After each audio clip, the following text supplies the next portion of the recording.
অতিরঞ্জিত কোনো কিছুই ভালো না। আপনি ইট মারবেন, আপনার উপর তো পাটকেল আসবে ভাই। এটা তো বাংলাদেশের বাস্তবতা, তাই না? তো এখন আপনি যদি নিজে নিজে খোঁচাইয়া ইট মেরা পাটকেল খান, তখন তো মানুষের আসলে কিছু বলার থাকবে না। আমরা যারা অন্যায় নিয়ে কথা বলি, আমাদের যারা যতটুকু সম্ভব প্রতিবাদ করি, সেখানে তো আমরা আসলে দোষ দেখব না। বাংলাদেশের রাজনৈতিক ইতিহাসে যেই দলগুলো নির্বাচনে হাইরা যায়, তারা জীবনেও স্বীকার করে না যে নির্বাচন সুষ্ঠু হয়েছে। তবে যে যে আসনে জিতে বলে আমার আসনটা ছাড়া বাকি সবগুলা নির্বাচন এখানে কারচুপি হয়েছে, ইঞ্জিনিয়ারিং হয়েছে, অথবা পাতানো নির্বাচন ছিল। নানানজন নানানভাবে নানান নির্বাচনে মন্তব্য করেন। একদিকে যখন জনাব তারেক রহমান আপনার এই নির্বাচনে বিজয়ের পর জামায়াতের যিনি প্রধান আছেন ডাক্তার শফিক সাহেব, এনসিপির যে প্রধান আছেন নাহিদ, তাদের বাসায় দেখা করতে গেলেন। অপরদিকে নাসির উদ্দিন পাটোয়ারি, এই ছেলেটাকে কোনোভাবেই আমার রাজনীতিবিদ মনে হয় না, মানে জোকার ছাড়া আর কিছু মনে হয় নাই। তো আজকে তারেক রহমানকে নিয়ে যে বক্তব্য দিয়েছে, এটাও কিন্তু অধ্যত্বপূর্ণ এবং উস্কানিমূলক একটা বক্তব্য, একটা স্টেটাস। আর এই স্টেটাসের পর বিএনপির নেতাকর্মীরা তারা যদি নাসিরুদ্দিন পাটোয়ারির বিরুদ্ধে কোনো অ্যাকশনে যায়, তখন আপনি কিভাবে থামাবেন? একদিকে মির্জা আব্বাসকে গুতাইতে গুতাইতে গুতাইতে ওনার মানে অস্তিত্বের উপর আঘাত নিয়ে আসছিল। এবার তারেক রহমানকে নিয়ে কি দিচ্ছে জানেন? অভিনন্দন। তারেক রহমানকে অভিনন্দন দিচ্ছে। নিচের অংশটা হচ্ছে ট্রলিং।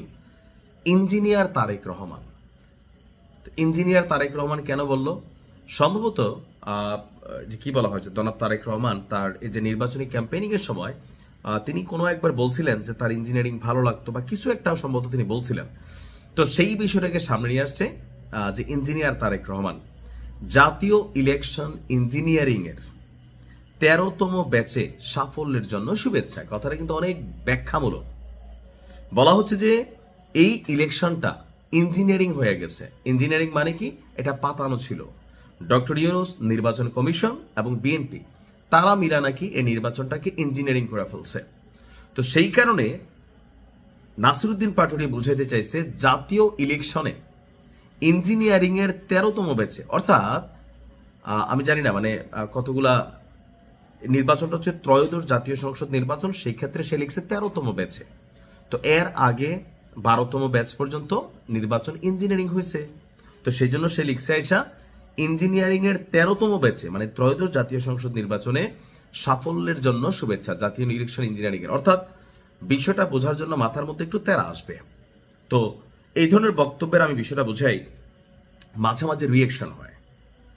নাসিরুদ্দিন পাটোয়ারি যতগুলো বক্তব্য দিছে এই নির্বাচনকে কেন্দ্র করে, এর আগেও বিএনপিকে নিয়ে নাসিরুদ্দিন পাটোয়ারি বা জনাব তারেক রহমানকে নিয়েও যেভাবে অধ্যত্বপূর্ণ কথা বলতো, রাজনৈতিক শিষ্টাচার এখানে কিছুই নাই। আপনি এখান থেকে শিক্ষণীয় কোনো কিছু ছিল না। মানে ডক্টর ইউনূস শেল্টার দিয়ে রাখছে, মাঠ পর্যায়ের শক্তি ছিল, যা খুশি মন চায় তাই বলছে। আওয়ামী লীগ এটা তো বলেই।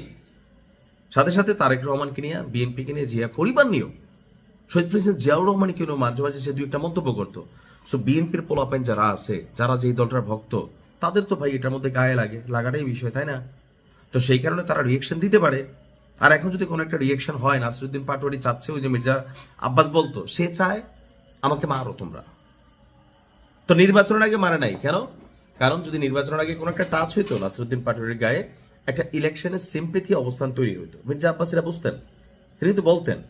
তো এখন যদি আসলে নাসিরুদ্দিন পাটোয়ারি একই ভাষায় এরকম মন্তব্য করে, এমপিও হয় নাই, তো স্বাভাবিকভাবে যে কোনো একটা দুর্ঘটনা নাসিরুদ্দিন পাটোয়ারির কপালে ঘটতেও পারে।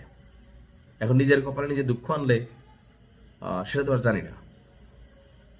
রাজনৈতিক সম্প্রীতি জরুরি, শিষ্টাচার জরুরি। ভালো থাকুন।